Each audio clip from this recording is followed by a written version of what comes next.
Welcome to the RevOps Loop podcast with Maarten and Stjepan, brought to you by Digital Reach and the nonprofit Tech Shop. Get ready to learn about revenue operations, HubSpot, and beer.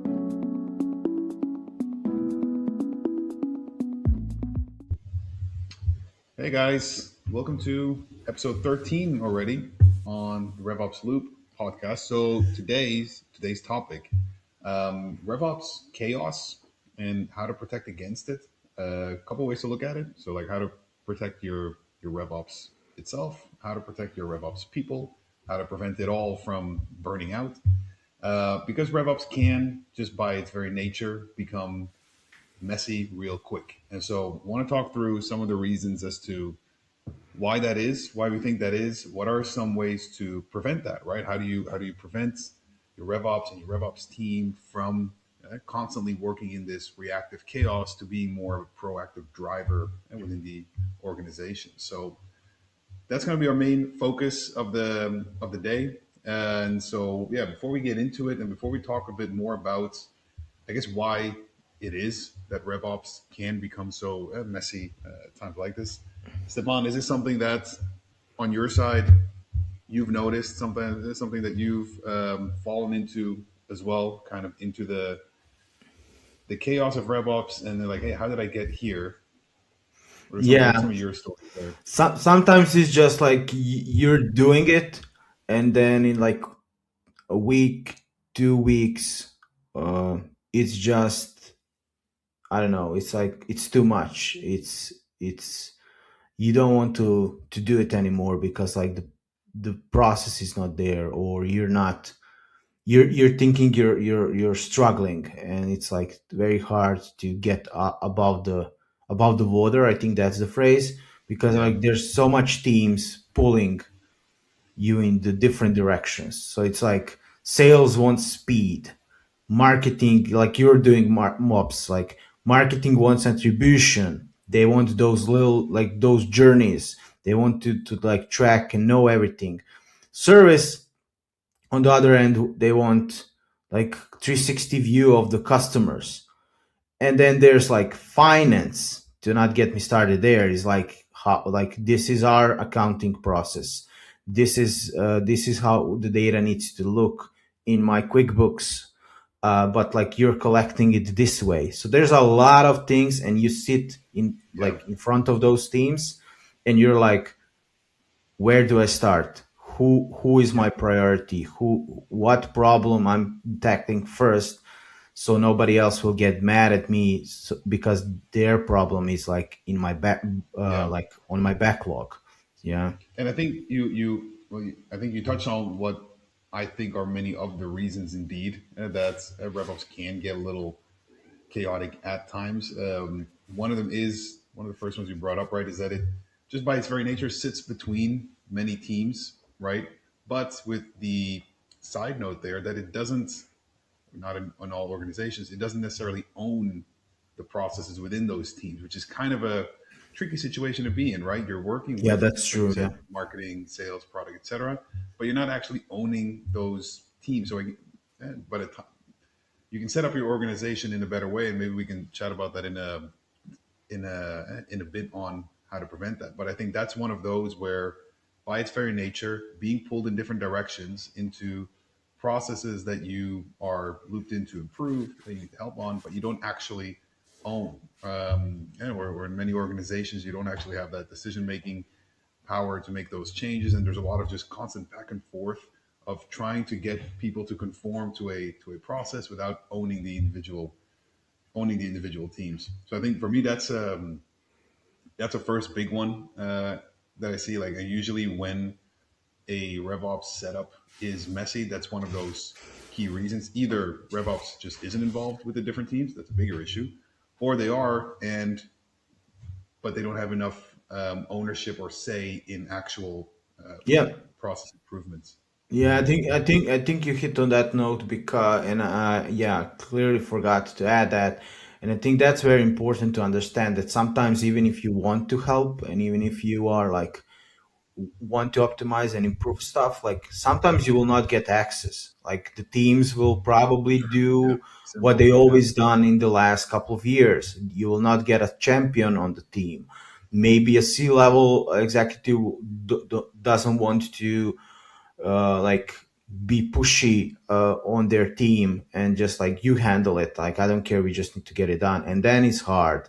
And I think the reason we want to go through this topic is because uh, you need to understand everybody struggles with that. Like, everybody in the RevOps role or doing some kind of like work similar to it, you will struggle, and because Right. there's like, first thing that we said, so many teams, but then it's so many things you need to do and things you need to understand, but then also you have your own things that you need to do for the organization or for yourself, depending if you're a contractor or freelancer or like you own a business.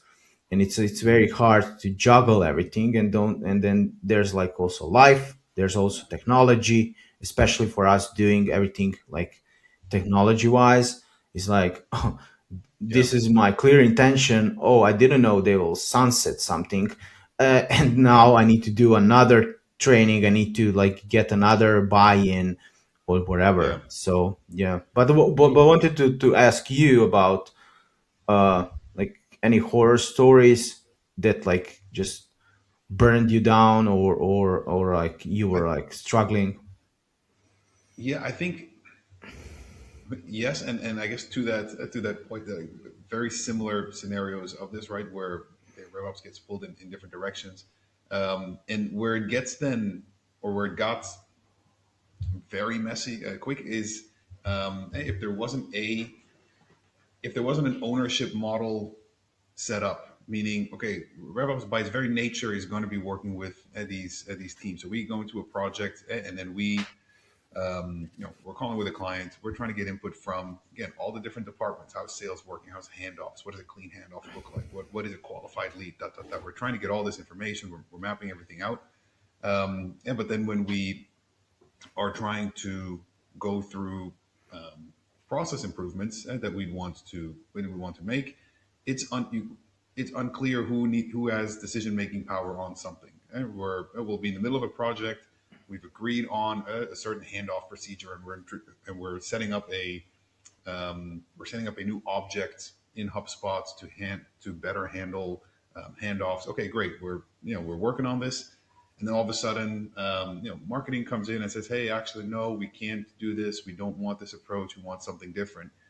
Clearly, there was a mix of all right, who actually has decision making power here? We have to kind of revert. We're back to square one. We have to redesign, and I think that brings me to like one of the solutions to that issue of how do you deal with RevOps being involved in these different teams is having a super clear ownership model within your organization and making sure that RevOps is a part of that. And so, who owns the sales process and strategy? That would be sales teams, right? Who then owns the CRM architecture, right? And flows? That has to be RevOps. And like if you have that clearly defined in the beginning, then every time a new decision gets made, whether it's like a new sales team or a new sales branch gets open, a new revenue stream gets set up, it's very clear that hey, any decisions here on how we're going to set up this new sales process needs to be sales and RevOps because RevOps needs to be in the middle of that. So that's the thing in organizations. If RevOps doesn't yet have a clear ownership model, and this should be something that you're able to fit on a page, right? What does RevOps own versus what does it not own? If you don't have that, I would highly recommend you write it out, right? Say like, hey, what Yeah, exactly does your RevOps team need to be involved in? Regardless of the team, every discussion as to reporting models, data governance, CRM architecture, et cetera, all of that RevOps needs to be looped in from the get go, right? Which, because I think that's another point, and we can get to that in a little bit as to why RevOps can get so chaotic, is in many organizations, you'll see that it's too often looped in as a reactive troubleshooting, fixing something yeah, exactly. branch when it should be more of a proactive driver, Yeah. right? And I think Yeah. what you're mentioning here is, and I quickly Googled it, is like, I didn't know how it's called. Just put a couple of words. It's like the RACI matrix. I think that's the like Oh, the yeah. the process is like, uh, Rocky. I always say Rocky, responsibility. but racy. I guess depends on how you Yeah, pronounce it. responsibility assignment matrix. So like starting, like if you're new to RevOps or you're struggling, maybe that tool can help you. It's pretty easy to use, but like basically it helps you to clarify roles, responsibilities for tasks and deliverables. And then you as a RevOps can like, okay, let me know which role I need to talk to. Let me know who's responsible. Let me know what are, Yep. let me write out the deliverables so I know everybody agrees with them 100%. So, because like one of the Yep. key pain points usually is doing something and you're only talking to one individual or one team, and then there's like somebody at some point saw it in your CRM and it's like, why did you do it that way? Let's revert it back or let's change it. But with the Racy, if you share it to everybody or the similar, like similar tool that can be your Yep. internal AI can help you build it, whatever, everybody knows the roadmap. And then Yep. you can also the focus. And that leads into what I think works for me. Starting a new project or handling that the types is like uh, go through your calendar. I don't know, like self assessment. Like, what is my work week looking at? Like, what's my priorities? Even if you have your tasks, like it helps to understand, like maybe 2 weeks ahead, what needs to happen. Yep. And Yeah. I think that's a big one as well. Is so how to prevent this is because again, and we talked about it by its nature, RevOps is going to be involved in it where a lot of things are going to come in left and right. So very important to have some structured way of dealing with the requests and works that comes in from a variety of teams. So really almost approaching this like a product that backlog, right? Of priorities, sprints, essentially looking at what are the deliverables now for the next week, as opposed to just piling on, right? Especially in smaller organizations, you see that this can devolve pretty quick, where one RevOps, marketing ops, growth marketing profile, right, just kind of gets overwhelmed with requests left and right, and they don't actually have an internal system to structure these requests, which can and should be in place, right? Just a clear way. Again, just bring structure to what is coming. What is a priority now? Is this something that impacts revenue? If so, yes, probably should be a priority one, priority two. Can be a pretty basic prioritization labeling system, but setting something like that up to protect your RevOps people, right? To give them a little bit of like a clear approach to their work would definitely recommend that. I think you often it, see, or at least I've seen, like RevOps folks leaving organizations because they get overwhelmed, and part of it is because there is not a system like this to essentially protect them in that sense. yeah, yeah, I think that like just like yeah, I think that's like a shield for your RevOps team, especially the ones that are like Right. maybe they're like handling a couple of big projects, but they're also like mentoring on a couple of smaller, or they need to do something for like the organization they work with alongside with the projects. So I think that system should be in place and like talk to the people like what functions for you. And I think that that's like the issue is like if you think about it, like systems probably grow faster than processes. So That's a good point if you too. Yeah. started like a process with a lot of teams, and then like those systems involve, you have a lot of technical depth. There's a lot like you started with a couple of workflows, all of a sudden it's 25 workflows. Then the teams are buying in, and they are like, "Can we just get another property? Oh, can you build me just this little simple automation?" And then it all Yep. falls to you that you need to manage it. And I Yep. think that that's where you're like struggling. And then another issue that I see is that you mentioned just now is okay, but then I talk to them and I'm shipping, I'm doing whatever, and then they get overwhelmed because it's so Yep. much, and they are not used as a RevOps person to handle that much of volume coming to their mailbox, to their Yep. like I don't know, Asana tickets or whatever system you're using, and then they're like, just freeze, and Yep. you're like, what's happened now? I think, yeah, exactly. And I think, and I love that, right? So yeah, indeed, systems move a lot quicker than processes. And the way I interpret that, similar to how you said it, right, is tech in general can be set up relatively quick, in the sense that platforms are also going to sell themselves on that, right? One click integration, right? You have HubSpot and you're setting up a new calling tool, or texting tool. I don't know, it's Kixi, Ring Central, whatever it may be. And yeah, very quick integration, native, click here, done. It's set up. Okay, great. That can be literally done in an hour. Should it be?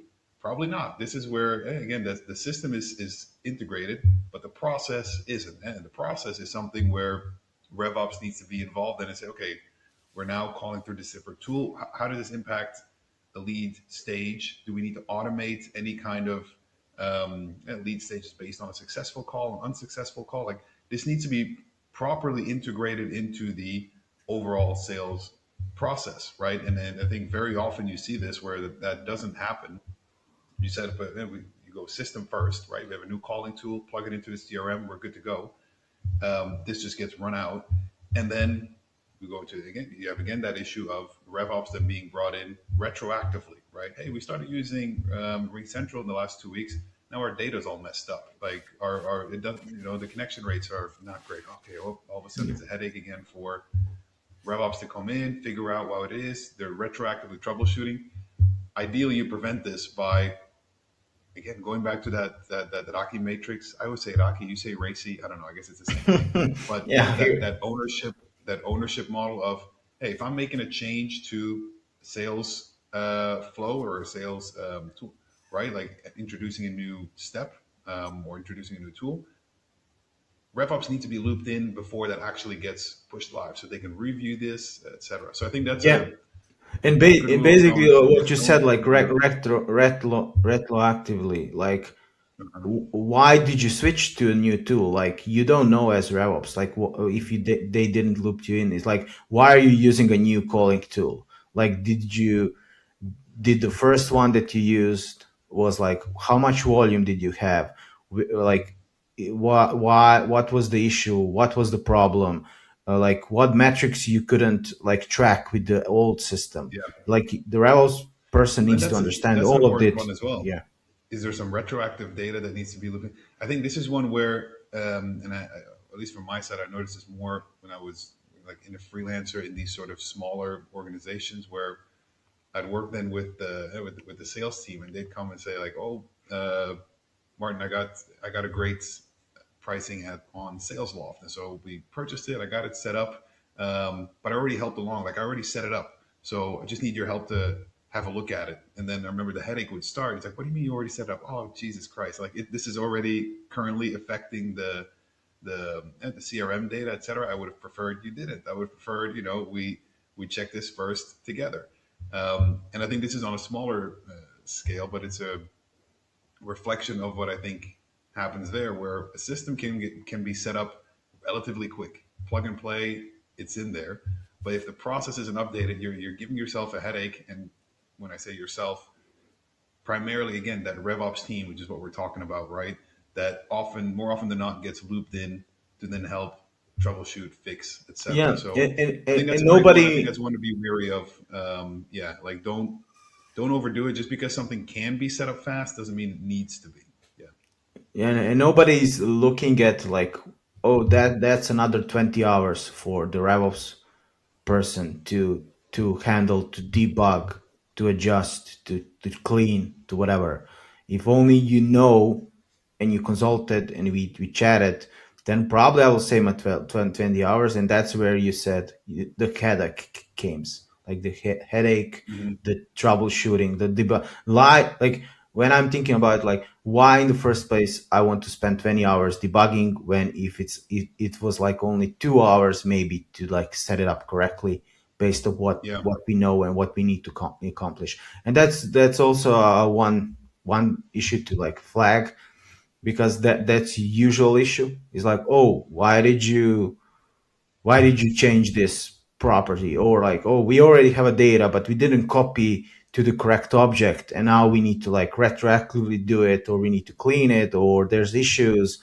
So there's a ton of things that could be prevented, Yeah. and usually that's where you, as a RevOps person, I think will also be like your headaches, like you mentioned. Hmm. Yeah, but what Yeah. else? Like, Yeah. what's like? I But do think, you like? Yeah. yeah, you say what else? I think one other thing when it comes to, again, preventing, or one of the reasons why some of this stuff can get messy and things get chaotic, is if information lives with specific people and is not clearly documented, right? And so documentation and mapping and visualization of how your RevOps systems work, how your different tools, whether again we'll take the whole Ring Central and Kixi and HubSpot, how those all are linked, where the data actually lives and how it's structured, what is considered a contact level piece of information versus a company level information. All of that, if and when that changes, especially, but needs to be documented and clearly visualized and ideally accessible to people outside of the RevOps as well, so that when we are looking into changes in the marketing flows, in the product team, in the sales approach, this can be referenced, right? So people have an understanding of what a change to the process and how that would impact the existing setup. So documentation, and essentially asking that question of, if you're in a RevOps team, or if you're in a smaller organization and you're a sort of a one man marketing slash RevOps team, is, hey, if I leave tomorrow, would someone else understand how the system works? And I think in a lot of cases the answer is no, and it should be, right? So at that point you need to start really documenting, right? Visualizing, mapping. So that would be like my last point on that, is to prevent also being overwhelmed with questions, with et cetera, right? Is having a internal stakeholder document that you've put together that everyone can reference, so everyone has a good idea of how does RevOps in our organization actually work, where does the data live, right? How do the systems talk to each other, so that again that doesn't all fall and go with one person in the org. I'm sure you've noticed some. We get looped into projects all the time, right? Where that is exactly what happened. Someone left the company and now we don't really understand how anything works. And someone needs to come in and audit it, right? Yeah, I think I would say that's like, what if I left audit? Like you just ask people, what if I just left today? Like, could you handle? Could you know what's happening? Can you just jump into it? And I think that's the question that should be answered with the what we covered, the documentation, the governments and the rules, making sure that everybody's aligned there, and and you don't have headaches, because like even if you like something happened in your life and you're on a big project, a lot of teams, and like you just need to step away, like help yourself by documenting, by charting, doing Yep. anything that you can, like even if you just open a Loom video or any similar tool and you just go and record yourself, like we're now doing it, and you just say, okay, sales, this is how your leads come in, this is what we track, this is your next step, this is where you go, like this is what we build. And it can be 5 minute video, it can be 12 minute video, whatever. And then from there you can use, like I know we use now Notebook LM, whatever, like to build a visual for them, or to build a script for them or whatever, and then do the same for other teams. I think people need to start using those tools to benefit them, and not Right. just like Yep. building like a shiny infographic that nobody understands. Like just talk to your, like to your AI, whatever you have. Like I watched a podcast, I think similar, or a YouTube video where a guy said, I'm just feeding it everything that happens in my life. Like I like today I ran, today I did this, today I helped these two people, like I don't know, understand reporting, whatever. And then I'm just asking it how I can improve it, how I can better document it, what I need to send to them, and it's helping me a lot. And I think that's very easy, because like probably like That's, yeah. you're walking, you're running, maybe you're doing a workout that's not like heavy breathing, whatever. You can just record it, whatever is in your mind, and just see what it spits out, and then maybe just like put it on a Yeah. slide. I know we are now big fans of Gamma as a tool. Like I think if you Right. just prompt Gamma, like this is what my sales team needs to do, it will create so much like a slide deck. It can be a web page. You can lock it under like a password, whatever, and you have it there, and everybody can access it. And then it also tracks views and interactions. So it's pretty powerful. And I think that it just came to my mind, but I think that's one of the fixes that you can easily and quickly do. Uh, so just want to share that. Yeah. Yeah, no, 100%. And I think to that point, especially now with the tools out there, the AI tools to help summarize, etc., it makes it so much easier. So like documenting doesn't have to be this very cumbersome task where you're manually putting a whole visualization together. It's like no, it could be like that example you gave. You just feed everything that you're doing into an agent, and it keeps track of it all and helps you visualize it. So 100%, this is one of those where I'm loving AI usage in general. It sounds so cliche now, but it's very true. Of like that's not something that you have to manually do anymore. It all lives there. It also helps then to if the information does live with multiple people and there isn't really one clear cut person who can put this together. Same thing, right? Have multiple folks put in what they know into an agent, right?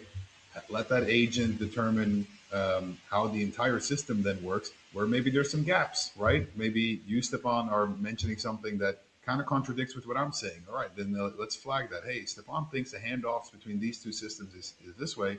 Maarten thinks it's this way. Something to address. So again, yeah, plug AI into the whole Oh, mapping of your I RevOps love I process love what I love that idea that you just told of said like is like multiple people feeding into a multiple people system. Yeah, feeding. Like it can be a quiz. Like I know we did a couple of quizzes back with right. like for our clients. Like it can be a quiz, and based off the quiz results, if people share their email, you can see, okay, this guy got it wrong, why? And then you don't Mm, need to spend a lot of time like building stuff. You can just say to AI, I really love what you just said. Is like you can just say to AI, like, explain it for them so they understand why it is this answer, not the one that they shared. So I think like building yeah, a like a quiz tool for your team that they all need to do, and it just like honest answers, yeah, and then just allowing them to improve and using AI in the background to feed those. Even like yeah, if you, I don't know, connect it to your internal messaging tool like Slack or Teams, and it's like, oh, weekly update, like the handoff between this and this, is this infographic, or is this you need to do it like this, or whatever, yeah, and AI just does it for you. You just make sure yeah, it's correct and it's not hallucinating, and then you say, okay, let's do another quiz in a week, let's do another quiz in a quarter, to see where we yeah, at, like did people buy in, and you can probably then track their effectiveness. yeah. Like, are they making better One, calls? Are they doing better yeah. their job? I like I sort of two slightly different approaches to it, but I like them both. So one is kind of like you're saying now, more that quiz, right? Like, do people know how it works, and then kind of and can we track improvements on the understanding there? The other one is just, and this is more in the auditing side of it, right? Is just comparing how different teams understand a process and then laying out those differences, right? So again, in that example of and I will explain how I think the data works and how the handoff works, and you do the same, and then it spots a gap. I'm wondering that would be cool to put something together like we can template this to some degree, right? But that list of questions that can be shared to multiple folks in an organization. What do you think the source of truth is for deal value? What do you think the criteria are for a qualified lead, and where does that live? Whatever. Right? We can have like a mix of those questions, and then just have folks answer that, bring that all together, and see where are there just fundamental understanding gaps, right? Where different teams seem to think source of truth for a specific step is in different platforms. Anyway, that's an interesting one to go down, but I do think it helps in that whole basically everything that we discussed, right? Of RevOps being involved with different teams, needing to be involved more proactively instead of reactively.